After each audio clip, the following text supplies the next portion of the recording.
Bonjour à tous et bienvenue dans cette nouvelle vidéo. Aujourd'hui, j'ai décidé de te parler d'extrasens. Alors bien sûr, une grosse partie de la vidéo va être consacrée aux extrasens dans le sens médiumnique, mais j'aimerais rappeler aussi que les extrasens, ça peut être très concret dans le quotidien, puisque on va partir de la base du mot extrasens, donc de sens extraordinaire.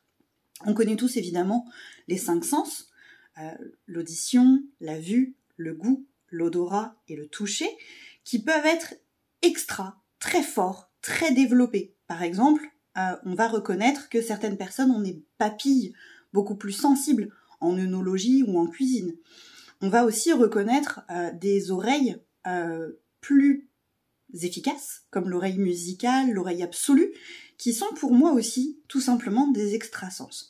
En gros, on part du fait que nos sens deviennent des antennes qui peuvent être plus ou moins réactives, plus ou moins efficaces et branchées sur différentes fréquences. Et c'est là qu'on va rentrer dans l'extrasens dans le sens médiumnique, c'est-à-dire que nos sens nous aident à rentrer en contact avec l'invisible, avec l'impalpable. Donc c'est là qu'on va arrêter tout de suite avec les idées préconçues sur la médiumnité, où on ne considère que le clairvoyant, clairaudient qui rentre en contact avec des âmes de personnes décédées. C'est une vision qui aujourd'hui est très très présente dans l'imaginaire collectif, mais qui est aussi hyper réductrice de ce que peut être la médiumnité et les extrasens médiumniques. Donc on va les regarder un par un. On va commencer par le plus connu d'entre tous, c'est la clairvoyance, donc la capacité de voir l'invisible. Évidemment, on va tout de suite penser aux gens capables de voir des personnes décédées, des silhouettes, des guides, des anges. Mais c'est aussi très réducteur de la capacité de clairvoyance, puisque on peut voir énormément de choses en lien avec l'invisible ou pas d'ailleurs. Il y a des gens qui sont très sensibles à la lumière, une hypersensibilité lumineuse. Il y a des gens qui vont avoir une mémoire visuelle photographique. Pour moi, on est déjà dans le cadre de l'extrasens, mais pas médiumnique du coup. Dans le cadre de la médiumnité, la clairvoyance, elle peut permettre évidemment de voir certaines entités, ce qui ne veut pas dire que les défunts, hein. J'ai prévu bientôt de vous parler des différentes sortes d'entités, donc je vous fais un petit teaser, mais on peut voir aussi des entités très lumineuses, des entités dites basses, etc., etc. Mais on peut aussi percevoir l'énergie, voir l'aura des personnes, voir les champs énergétiques de la personne, les chakras. On peut aussi percevoir des portes, des failles, des endroits de passage pour les âmes. Et on peut aussi voir via le canal onirique dans nos rêves par exemple. Donc tu vois que la clairvoyance, en fonction de comment tu es sensible et à quoi tu es sensible, comment fonctionne ton antenne sens-vue, peut être très différente, très variée d'une personne à l'autre. Il y a des gens qui verront que les entités, il y a des gens qui verront que les énergies, il y a des gens qui verront tout ça, il y a des gens qui auront accès à des informations dans leurs rêves. Tout ça, c'est de la clairvoyance. Donc on voit que la définition peut être très riche, très variée, puisqu'on est tous différents. Pareil pour la clairaudience, qui est aussi un sens médiumnique très connu, c'est la capacité d'entendre. Mais on peut aussi avoir des personnes qui se définissent comme des détecteurs de mensonges, c'est-à-dire que ils vont pas entendre des entités, des anges, des guides, etc. Par contre, ils vont percevoir dans le discours de la personne quand la personne n'est pas honnête, n'est pas transparente, ne nous dit pas tout. Ils vont entendre des non-dits qui sont sous-entendus, sous-jacents, ou des lapsus, que la plupart des mortels, la plupart des petits humains autour de lui n'entendront pas. C'est déjà de l'extrasens, mais pas forcément à visée médiumnique. Donc, dans la clairaudience, on peut avoir des gens qui vont entendre des sons, qui vont entendre des variations de sons. Ce n'est pas que entendre les entités, les défunts, etc. Ça peut aller beaucoup plus loin que ça. J'ai notamment, moi, pu accompagner des gens qui vivent des variations d'intensité sonore qui veulent dire des choses pour elles. Troisième extrasens plutôt à visée médiumnique, le clair ressenti. Si vous me connaissez déjà, vous le savez, c'est mon outil principal de travail, c'est ressentir l'invisible au travers du corps. Donc on utilise le sens du toucher, mais de façon plus exacerbée avec une sensibilité à l'invisible.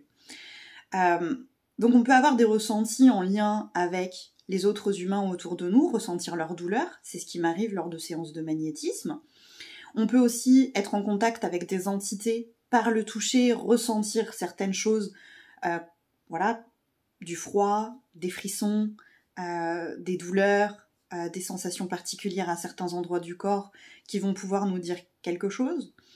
On a aussi l'empathie, qui fait partie pour moi du clair ressenti, j'en avais déjà parlé dans une autre vidéo, donc n'hésite pas à les regarder. On va ressentir dans notre corps les émotions des autres. C'est déjà du clair ressenti aussi. Bref, il y a plein de façons de ressentir par le corps l'invisible, des sentiments d'oppression quand on est dans un endroit où il y a eu des mémoires compliquées, ou au contraire des sentiments d'allégresse quand on est dans des endroits où énergétiquement tout se passe bien et où il y a des belles énergies, etc. Autre sens moins connu, la claire cognition, la capacité de savoir des choses sans savoir d'où on le sait.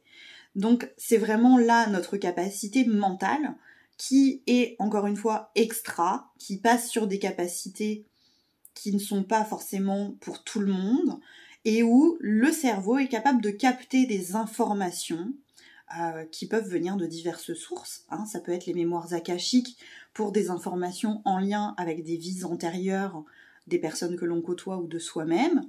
Ça peut être une connexion en télépathie, des pensées de l'autre vers nos propres pensées.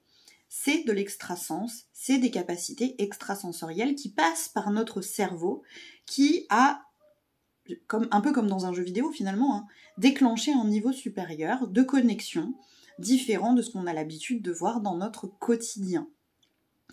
Il y a aussi le clair-odorat et la capacité d'avoir le goût en lien avec l'invisible.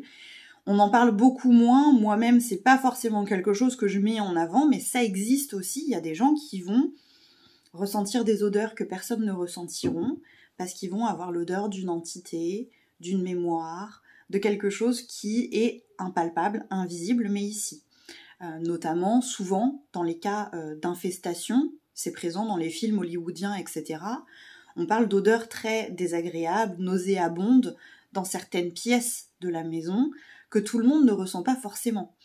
Certaines vont le sentir vraiment très très fort, et d'autres pas du tout, d'autres vont le percevoir légèrement. C'est, voilà, au niveau du nez, de notre capacité olfactive, c'est de la clair-olfaction. On rentre en lien avec l'invisible par le nez. Donc c'était important pour moi de faire cette vidéo pour rappeler que les extrasens ne sont pas tous en lien avec la médiumnité, que certains, lorsque la connexion extrasensorielle amène vers l'invisible, l'impalpable, peut être effectivement considéré comme médiumnique, mais tous les extrasens ne le sont pas. Il y a des extrasens comme l'oreille absolue, comme la mémoire photographique, qui sont des extrasens qu'on va même rechercher très clairement, qu'on va applaudir dès demain. Je pense aux petites émissions télé où les gens sont capables de retenir des chiffres et des chiffres et des chiffres parce qu'ils ont photographié l'image. Donc c'est des choses qui nous amènent plus loin dans nos capacités physiques, mentales, émotionnelles ou spirituelles. C'est aussi, parce que clairement on peut même dire que par exemple quelqu'un qui a énormément de force, il a un extrasens, il a une force surhumaine, on le dit, c'est dans le discours, c'est dans le langage. Ces extrasens, tout le monde en a, on n'a pas tous les mêmes, on n'a pas tous les mêmes connexions, et on n'a pas tous la même capacité présente chez tout le monde. Donc c'est intéressant de se demander quels sont nos propres extrasens. Est-ce qu'ils sont en lien avec l'invisible ou pas, et donc des extrasens médiumniques, ou des extrasens beaucoup plus pratiques, comme l'oreille absolue par exemple. Voilà, j'espère que cette vidéo vous a plu. Si vous avez des questions, vous le savez, vous pouvez me les laisser en commentaire. Je reste complètement disponible si vous le souhaitez. Si vous avez des envies de vidéos, n'hésitez pas non plus à me le souffler en commentaire. Ce sera avec joie que j'essaierai d'y répondre si ça rentre dans mon champ de compétences et si je me sens légitime à en parler. En tout cas, merci à tous d'être là. N'hésitez pas à laisser un petit j'aime pour m'encourager. Et si la vidéo t'a plu et que tu as envie d'en savoir plus, tu peux bien sûr t'abonner. Passez une très belle journée et à mercredi prochain pour une autre vidéo.